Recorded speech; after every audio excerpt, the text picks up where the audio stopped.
Imagine two lives, one wrapped in silk and luxury, the other forged in hardship and fire. One walks away from wealth to confront the heart of human pain.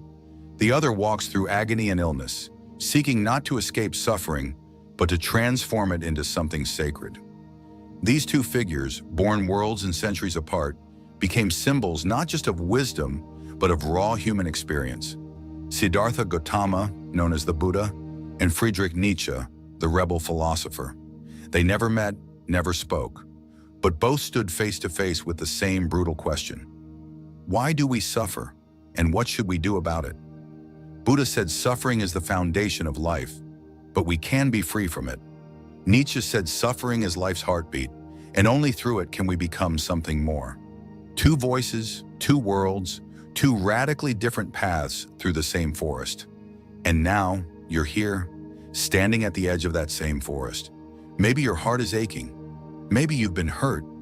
Maybe you're questioning everything, whether it's a breakup, a failure, a quiet despair that won't let go. This moment, right now, belongs to you.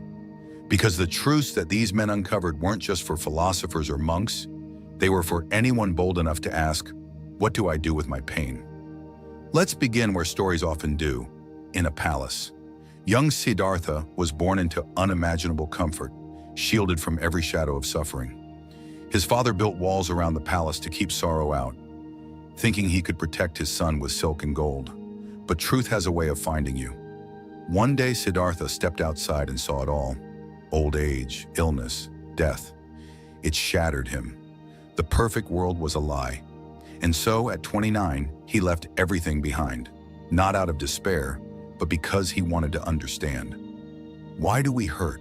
Why do we lose? What's the way out? He tried everything: severe fasting, harsh rituals, stripping away every comfort, but it only led to more confusion. Then under a Bodhi tree, after years of searching, he stopped trying to control the mind. He sat in silence and let the truth come. That was his awakening, the realization that suffering wasn't a curse from the gods or a flaw in the system. It was the result of craving, of wanting things to be different, of clinging to what cannot last. Desire, he saw, is not the problem. It's the grasping, the desperate attachment, the illusion that something outside of us will finally make us whole. Now step into another world. 19th century Europe. Industrial smoke clouds the sky. Religion is breaking apart. Science is challenging everything. And in the middle of this chaos is a man with a brilliant mind and a body that betrays him daily. Nietzsche. He wasn't born into comfort like Siddhartha. His life was filled with illness, isolation, heartbreak. But he didn't try to escape it. He embraced it like a brutal teacher. Where others saw misfortune, Nietzsche saw opportunity. Not to survive suffering, but to be shaped by it, to become something more through it. You've heard his famous line, "What does not kill me makes me stronger." But for Nietzsche, that wasn't a catchy quote. It was the only way forward. He believed suffering wasn't just part of life. It was the forge where true selfhood was born. Without struggle, without resistance, we stay shallow, fragile, small. But when we suffer and choose to rise anyway, we evolve. We carve meaning out of the chaos. We stop being copies and become creators. Think about it. Buddha, born into peace, stepped into pain. Nietzsche, born into pain, built philosophy from it. Both were trying to answer the same aching question. What do we do with the hurt we can't avoid? Buddha said, understand it, see it clearly, and let go of the attachment that causes it. Nietzsche said, welcome it, wrestle with it, and let it sculpt you into someone real.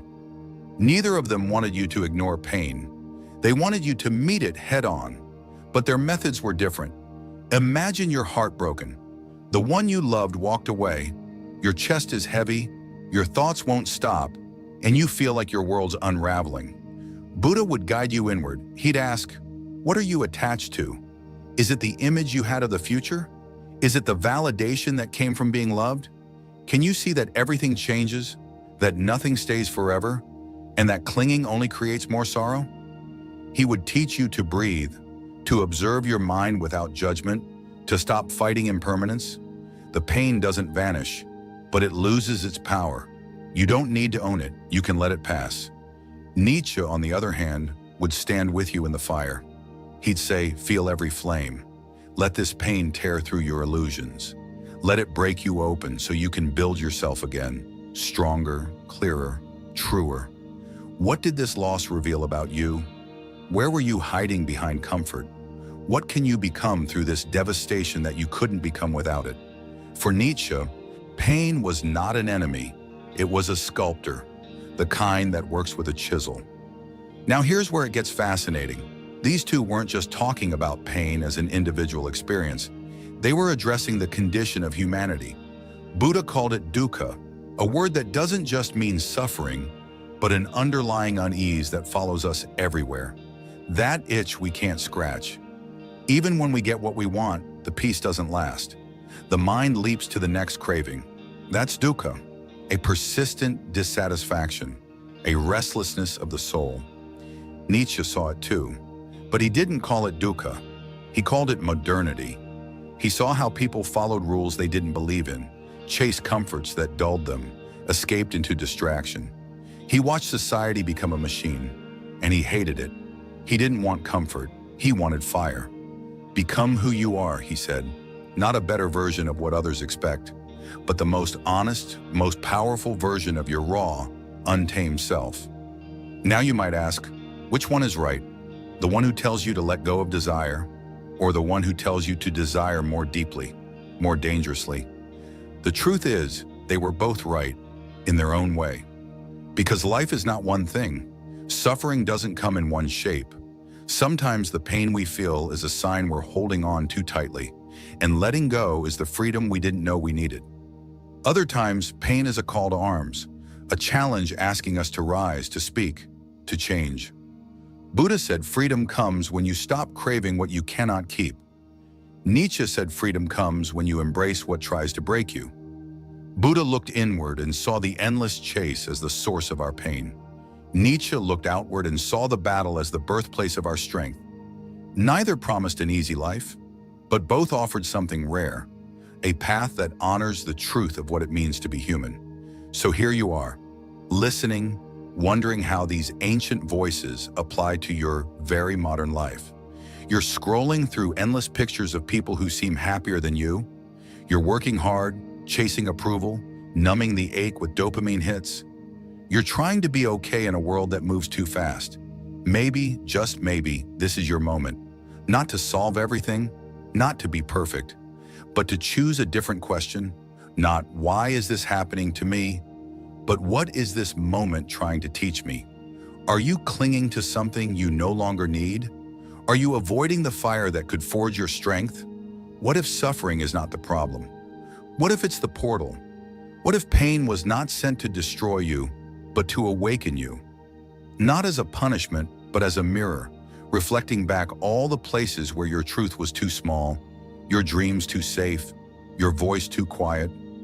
That's what the quiet teachings of Buddha and the fiery declarations of Nietzsche both suggest in their own ways. And while their paths diverge in language, style, and even destination, they cross in the place that matters most, the inner landscape of the human spirit. Imagine your pain as a companion, not a monster to be slain, not a weight to be avoided, but a messenger. Buddha would tell you to invite it to sit beside you, not to analyze it, not to fix it, just to be with it, observe it, breathe with it. What happens if you stop pushing it away? What if you meet your sorrow not as an enemy, but as a guest that carries wisdom in its hands?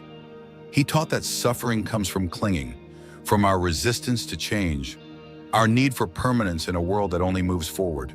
But freedom isn't in avoiding change, it's in understanding it, in flowing with it, in realizing that everything, every feeling, every form, every identity is temporary. Nietzsche, however, would tell you to rise and wrestle. He wouldn't invite your pain to tea.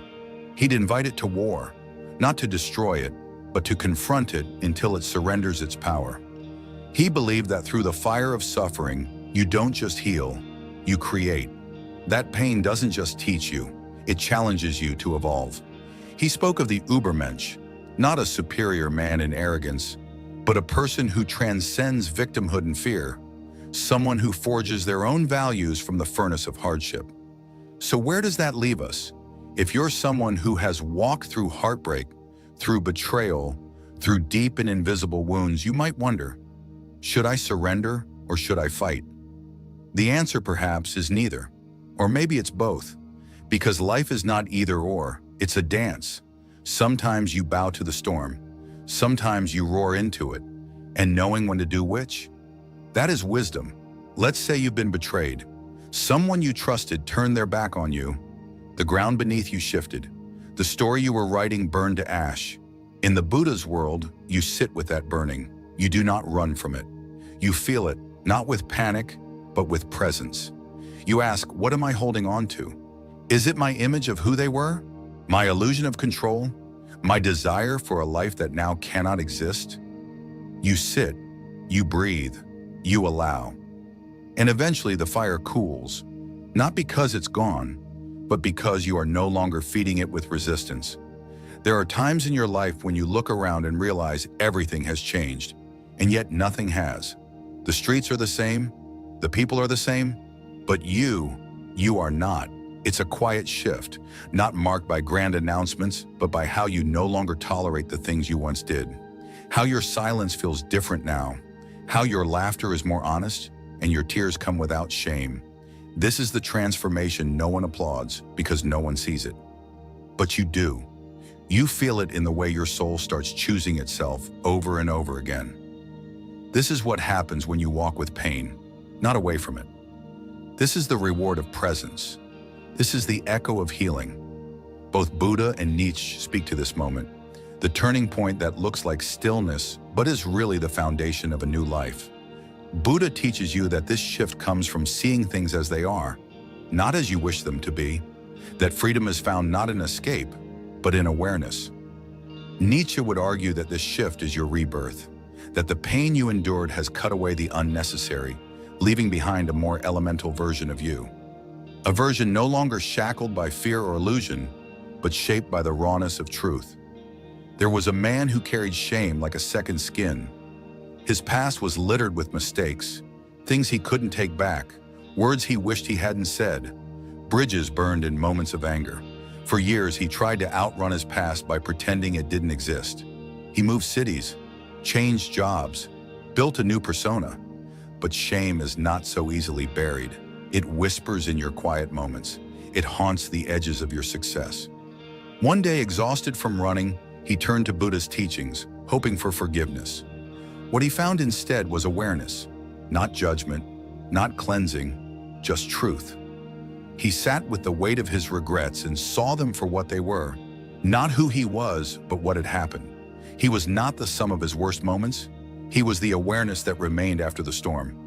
This realization didn't erase the past, but it changed his relationship to it. He no longer flinched when it surfaced. He welcomed it like an old teacher. Nietzsche came later, with fire in his words. He told the man that guilt was a beginning, not an end, that the responsibility he felt was not a punishment, but an invitation. What will you do with what you've done? Nietzsche seemed to ask. Will you let it define you, or will you let it refine you? So the man began to make amends, not always with the people he had hurt, for not all would listen, but with the world. He mentored young men coming out of prison. He volunteered in places where he once would have never set foot.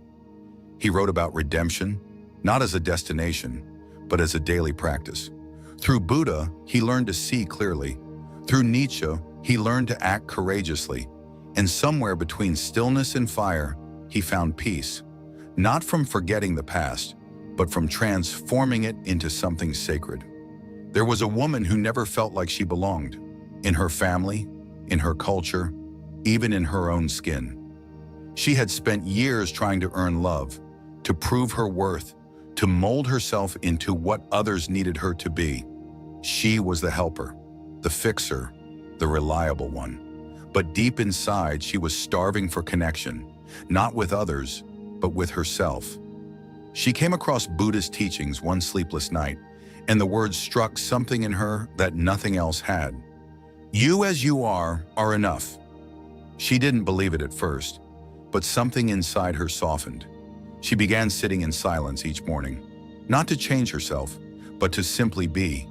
And in that being, she began to meet the girl she had buried long ago, the one who laughed too loud, who dreamed without apology, who didn't ask for permission to feel.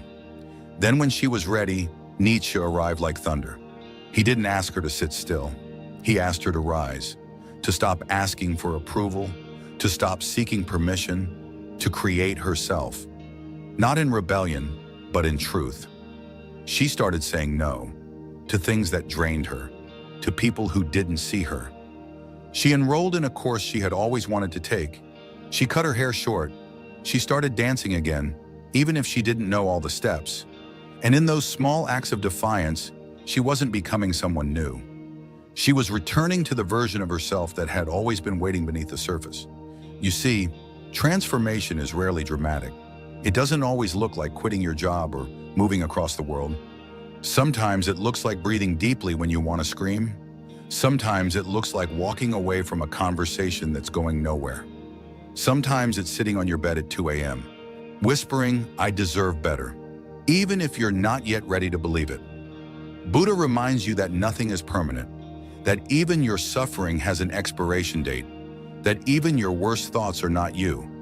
Nietzsche reminds you that within every pain is a spark, a wildness that refuses to die, a voice that says, "I can turn this into art, I can make this holy." This is what it means to walk between two truths, to hold space for sadness without becoming it, to honor your rage without being consumed by it, to grieve and still move forward, to rest and still rise. And the beauty of it is, you don't have to pick a path. You don't have to be all Zen or all fire. You are allowed to be both, a living contradiction, a sacred mess, a breathing story still being written. And if you can love yourself in the middle of your confusion, if you can show up for yourself when you don't have the answers, then you are already walking the path of both Buddha and Nietzsche. They were never meant to be idols. They were maps, they were voices, they were reminders that suffering is not a sign of failure, but a sign of feeling. That your pain is not proof you are broken, but that you are alive. That healing doesn't mean forgetting. It means remembering who you were before the world told you who to be. And that power, the power to return to yourself, to choose your path with open eyes and a brave heart, is the most sacred thing you will ever carry. Sometimes life doesn't crash like thunder. Sometimes it drips slowly like water onto stone, quiet, consistent, and unnoticed until one day you realize something has eroded. The excitement you once felt for the sunrise, the joy in a conversation, the curiosity about what's next. You didn't notice when it began. You were too busy showing up, performing, maintaining the life expected of you. You smiled when you were supposed to. You nodded, agreed, kept moving. But inside, something grew silent. That silence isn't laziness. It isn't failure. It's a signal, a whisper from the soul that you've drifted too far from your own voice. This is when Buddha speaks not in scriptures, but in the breath, in the pause between sentences, in the ache behind your eyes at the end of a long day. He doesn't point to the world and say, "Fix this." He places your hand gently on your chest and says, "Listen, there's something here, something sacred, something that hasn't been heard in a long time. That's your starting place. Not out there, but in here. The journey inward is not always calm. Sometimes when you finally slow down enough to listen, what you hear isn't peace, it's pain. Old wounds that never healed properly. Stories you told yourself to survive. The moments you minimized because feeling them fully would have shattered you. But now you're strong enough to sit with them. You've been through too much to keep running. So you return to yourself, not as a critic, but as a witness. You watch your thoughts like leaves floating downstream. You observe your patterns. You begin to ask, what am I carrying that no longer belongs to me? And slowly, layer by layer, you begin to let go. Not all at once, but gently. You let go of the idea that you have to be perfect to be loved. You let go of the pressure to always be strong. You let go of the story that says your worth depends on your usefulness. And in that letting go, space returns. Breath returns. You begin to feel the edges of your soul again. Then, as if summoned by the rising of your own voice, Nietzsche appears, not to soothe, but to stir. He doesn't want you only to release. He wants you to reclaim. He looks you in the eye and says, "Now that you have space, what will you build?" He demands honesty, not politeness, not conformity, but deep, soul-level truth. What do you desire? Not what you've been taught to want, but what your spirit longs for when you're alone with your thoughts. What vision keeps you awake at night, not with anxiety, but with fire? What are you willing to sacrifice comfort for, because the truth of it feels more like home than anything you've known? Nietzsche doesn't want you to return to peace and stay small. He wants you to return to power, not dominance over others, but mastery of yourself. He wants you to take the broken pieces and turn them into a mosaic. Not hide your scars, but frame them. Not recover your old self, but awaken a deeper self. There's a story of a man who was successful by every definition the world gave him. A big house, a bigger name, a career others envied. But late at night, he stared at the ceiling with a weight on his chest he couldn't explain. It wasn't depression, it wasn't fear, it was emptiness. The kind that success can't fill, the kind that applause cannot reach. He tried therapy, he tried distraction, but nothing touched the hollow space inside him. Then he discovered Buddha's words on impermanence, and he finally understood. He had spent his entire life building on shifting ground. He had tried to anchor his worth in things that could vanish, and now the things were still there, but the anchor had failed. He began meditating, not as an escape, but as a surrender. He let go of needing answers. He stopped chasing clarity, and in that stillness, he began to meet himself again. Nietzsche's voice came later, not gently but with urgency. Now that you know life is fleeting, what will you do with what remains? The question pulsed through his veins. He left his position, not because he had to, but because it was time. He wrote a book, not a bestseller, not a masterpiece, but an honest book. A book that told the truth of what success costs if you're not awake. He spent time with his children, not distractedly, but fully. He cried more. He laughed deeper. He became not someone new, but someone real. This is what happens when Buddha and Nietzsche both walk with you. You begin to feel again. You begin to move again, but not from fear, from clarity. And maybe that's what healing is, not the end of suffering, but the beginning of understanding. Maybe peace isn't the absence of chaos, but the presence of honesty. Maybe we don't need to get rid of all our pain. Maybe we just need to stop hiding it. Buddha teaches you to hold your pain without flinching. Nietzsche teaches you to use your pain without apology. And somewhere between the two, you begin to live, not in reaction to the world, but in alignment with your truth. There was a young girl who had always been told she was too much, too sensitive, too intense, too loud. She learned early to tone herself down, to smile politely, to pretend she didn't feel everything so deeply. But inside she was fire. She just didn't know it yet. Buddha found her first. In moments of stillness, she began to notice the patterns, how she pushed down her feelings, how she apologized for existing. Meditation helped her observe without judgment. She started allowing the tears. She stopped explaining her emotions. And in that permission, she began to breathe again. Then came Nietzsche. Loud, unapologetic, glorious. He told her that her intensity wasn't a flaw, it was her gift. He asked her not to dim, but to burn. She started writing poetry, not quiet poems, loud ones, angry ones, beautiful ones. She performed them on open mic nights with her voice shaking, and after every performance, she felt a little more like herself. She didn't stop being sensitive, but she stopped being ashamed. She realized that being too much was better than being less than who she was.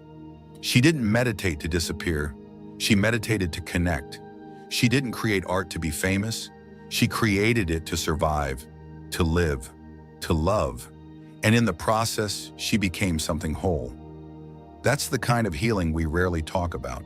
The kind that doesn't fix you, the kind that frees you. So if you're feeling lost, broken, confused, know this. You're not behind. You're not failing. You're becoming. And becoming is messy, it's sacred, it's non-linear. Some days you'll feel enlightened. Some days you'll feel like you're drowning. That's okay. That's human. That's the middle of the story. And in this story, you're both student and teacher, both seeker and creator, both empty and full. There is no single path. There is no final destination. There is only the moment you decide to listen, to sit with what is and rise with what could be. That's the invitation. That's the gift. That's the wisdom waiting in your own breath. Nietzsche would ask something else. He would say, what does this betrayal reveal about your strength, about your dependence, about the truth you were avoiding? What opportunity has this pain created for you to build a new kind of life? One that no longer needs the approval, the safety, or the illusions you once clung to. You don't sit in the fire to escape it. You stand in it so that it burns away everything that is false. Can you feel the difference? One path moves inward with compassion. The other moves forward with ferocity. But both demand the same thing, honesty. Buddha asks you to be honest about your attachments. Nietzsche asks you to be honest about your fears. Neither leaves room for pretending. Both require courage. Now imagine someone who is struggling with meaning. They have done what they were told, got the degree, found the job, built the life, and yet they feel empty. Not because they're weak, but because something essential has been forgotten. This person finds themselves staring into the mirror one day, wondering, is this it? Is this all there is? Buddha would point out the suffering hidden in that question, the craving for permanence in a world built on change, the illusion that any external structure, career, relationship, identity, could ever fill the void inside. He would say, come back to the breath, let go of striving, begin again in stillness. Nietzsche would look at the same moment and ask, what have you created? Have you lived according to your own values or borrowed the values of others? He would call you to responsibility, not the kind built on duty, but the kind built on truth. What do you want your life to mean? What are you willing to suffer for? That is perhaps the most difficult question of all. Not how to avoid pain, but how to use it. Both men agree that pain is unavoidable, that loss is certain, that the world will, at times, tear through your carefully built life like a storm. But only one question matters then. What will you build from the wreckage? Because wreckage is not the end. It is the place where new foundations are born. The Buddha sat under the tree not to escape life, but to understand it. Nietzsche wrote through migraines and exile not to glorify pain, but to demand truth from it. Both of them lived their philosophy. Neither had easy lives, yet both discovered something rare, clarity not in comfort, but in confrontation. That's what's missing in much of our world today. We're told to chase happiness, to avoid discomfort, to numb ourselves from any feeling that hurts. But these teachings, these ancient, aching truths, remind us that healing is not found in escape. It's found in presence, in standing still, in walking through the forest even when the path disappears. You listening right now, you know that forest. Maybe you're in it. Maybe you've lost someone. Maybe you've lost yourself. Maybe your dreams don't feel as alive as they once did. That's not failure. That's life calling you deeper. That's the beginning of something sacred, because the pain you feel is not an interruption, it's an invitation to stop asking who you're supposed to be, to start asking who you really are, to stop running from the dark, to sit in it, to breathe in it, to find the light you didn't know you carried.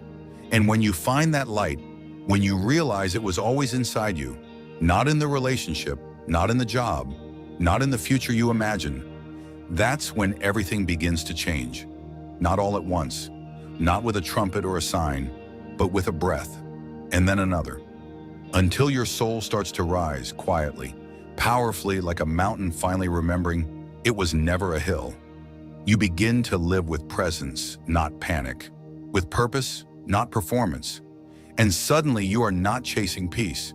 You are living it, not because life is perfect, but because you are no longer resisting what is. That perhaps is the meeting point of Buddha and Nietzsche. a strange, sacred middle ground where awareness meets intensity, where letting go and rising up are no longer opposites, where you can hold your suffering with tenderness and still use it to forge something beautiful. And so, the question returns, not why did this happen to you, but what is this moment asking you to become? Because the truth is, there is no path to peace. Peace is the path, and it begins exactly where you are. There is a moment in every journey when something breaks, not in a way that leaves you shattered, but in a way that exposes a deeper truth. It happens in silence, often when no one is watching. The moment your mask slips, not because you chose to remove it, but because it simply became too heavy to wear. The moment the story you've been telling yourself no longer makes sense, and the truth, raw and unfiltered, stands quietly in front of you. That moment doesn't scream, it doesn't demand, it waits.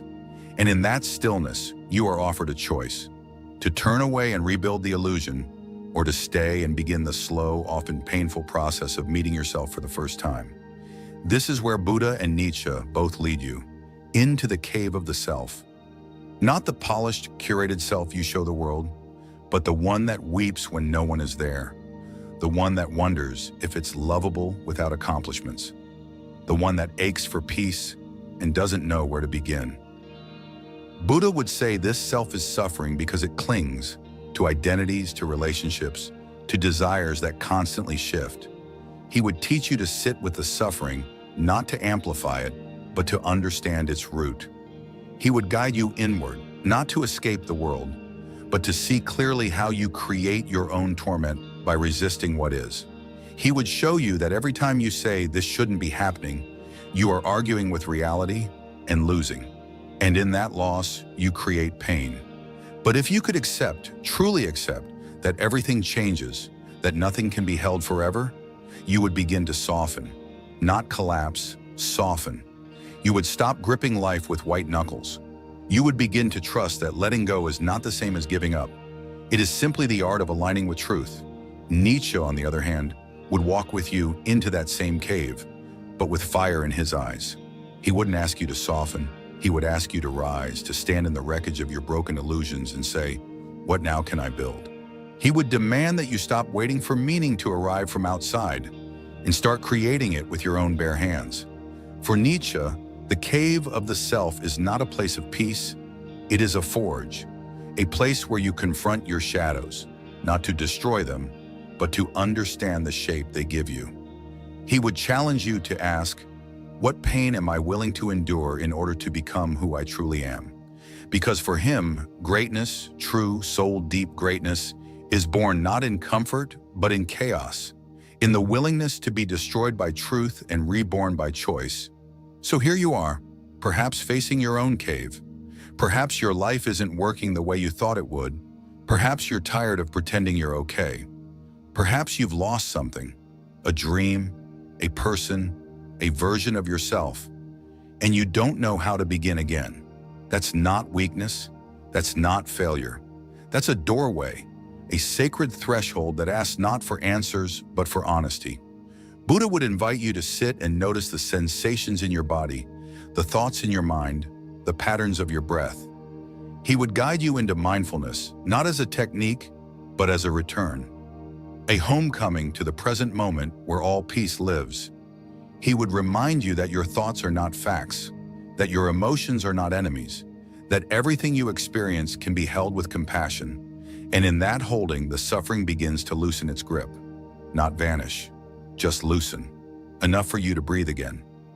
Nietzsche would stand behind you and say, don't just breathe, create. He would ask what you've been avoiding, what part of yourself you have disowned in the name of fitting in, being liked, staying safe. He would urge you to take the broken pieces and make something no one has seen before. He would remind you that the world doesn't need more polished people, it needs more real ones. More souls who have walked through fire and still choose love, still choose laughter, still choose to create beauty in a world that so often forgets how. And maybe you've forgotten too.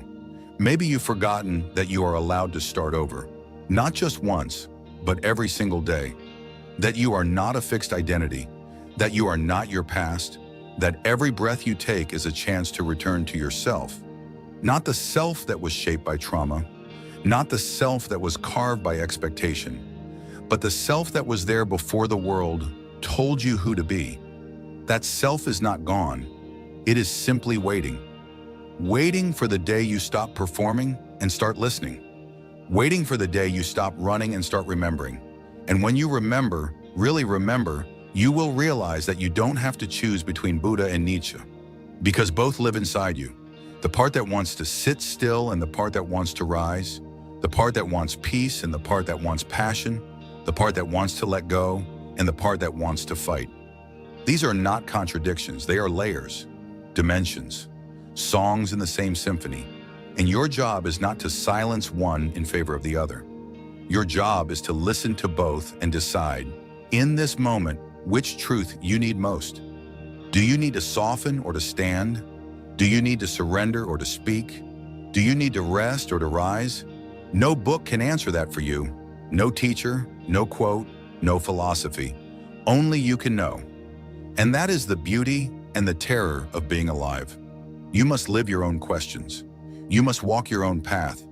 You must make peace with the paradox of being human, that you are both light and shadow, both seeker and creator, both wounded and wise. And maybe that's what pain is really here to teach you. Not that life is cruel, not that you are broken, but that you are vast, that you contain multitudes, that your suffering, if you let it, can open you, not to despair, but to depth, to truth, to a version of yourself that is not afraid to feel, to fall, to fail, and still love anyway. Because that is the ultimate act of courage. Not to avoid suffering, but to face it with open arms and say, even this will shape me into something holy. So wherever you are right now, whether you are sitting in silence or screaming into the dark, know this, you are not alone. You are walking a path that has been walked by saints and rebels, monks and philosophers, artists and warriors. A path that leads not away from pain, but through it. And on the other side is not perfection, but presence. Not certainty, but peace. Not escape, but embodiment. The kind that lets you stand in the middle of your life with all its mess and mystery and say, this is mine, and I will live it with everything I have. Because in the end, that's all any of us can do. Live it, fully, fiercely, freely. Sometimes life breaks you slowly. Not all at once, like a sudden crash, but in a quiet, dragging way. You start forgetting who you were before you carried this much. Before the laughter faded from your voice, before you measured every word you spoke. It starts with a little exhaustion that doesn't go away. Then it becomes a sadness that creeps in during the silence. Then one day, you wake up and realize you're not even sure who you are beneath all the masks. This is the quiet collapse no one talks about. Not dramatic, not public, just the slow erosion of a soul that forgot how to rest. In these moments, both Buddha and Nietzsche offer their hands, but in different ways. Buddha says, pause, sit, let go of all the striving. Be still enough to hear the truth rising within you. He believes the answer is not in adding more, but in releasing what you never needed in the first place. Nietzsche, though, would say this is the moment you reclaim yourself. He would tell you that in this brokenness lies your potential. Not to return to who you were, but to become who you've never dared to be. There was a man who spent years doing everything right. He followed the script, checked the boxes, built a life that looked perfect from the outside. But something inside him grew quieter with every promotion, every goal achieved. He stopped dreaming. He stopped creating. And then one day, his body gave out. Panic attacks, insomnia, a heart that beat too fast even when he was sitting still. Doctors told him to reduce stress, but it wasn't stress that broke him. It was the weight of a life that was never truly his. When he came to the teachings of Buddha, he found a mirror. The idea that suffering comes not from what we endure, but from the resistance to what is. That clinging to a false self, to a life built on external approval, creates a prison. Through mindfulness, he began to observe his thoughts, to sit with discomfort, to notice how often his mind pulled him toward future fears or past regrets. Slowly he began to return to the present, not as a concept, but as a lived experience.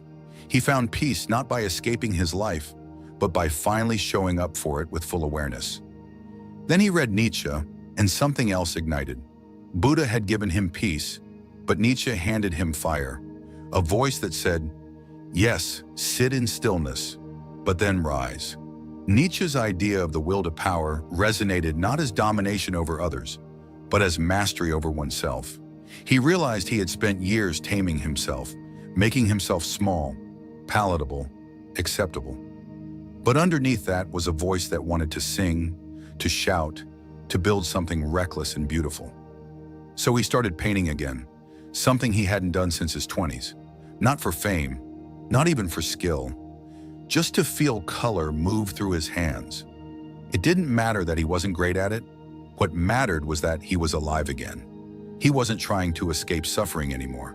He was using it, letting it carve space for something new. This is the paradox. Buddha shows us how to dissolve the ego's attachments, how to find stillness in a chaotic world. Nietzsche teaches us how to become fully ourselves through confrontation with suffering, how to rise through chaos with sharpened will. And in truth, life asks us to learn both. There are days you need to soften, to sit beneath a tree and breathe, to release the armor you wear, to allow tears to come without shame. These are the days when the Buddha sits beside you, and then there are days when you need to roar, to build something from the ashes, to write your truth with shaking hands. These are the days Nietzsche walks with you, whispering, "This pain can become your power." But how do you know which is which? The world doesn't always give you clarity. Sometimes it offers heartbreak in the middle of a joy. Sometimes it gives you love in the midst of grief. And you stand there unsure whether to fall to your knees or rise to your feet. In those moments, the only guide is honesty, radical honesty with yourself. What do I feel right now? Not what should I feel? Not what would make me look strong. What is true for me in this moment? Buddha would ask you to observe the feeling like a passing cloud. Nietzsche would ask you to step into the storm and walk forward anyway. And maybe both are right, because in one moment you might need to let go. In the next you might need to hold on tighter. There's no rule book. There's only awareness and choice. That's what Buddha teaches, awareness. And that's what Nietzsche gives you, choice. Together they are not opposites. They are two hands shaping the same soul.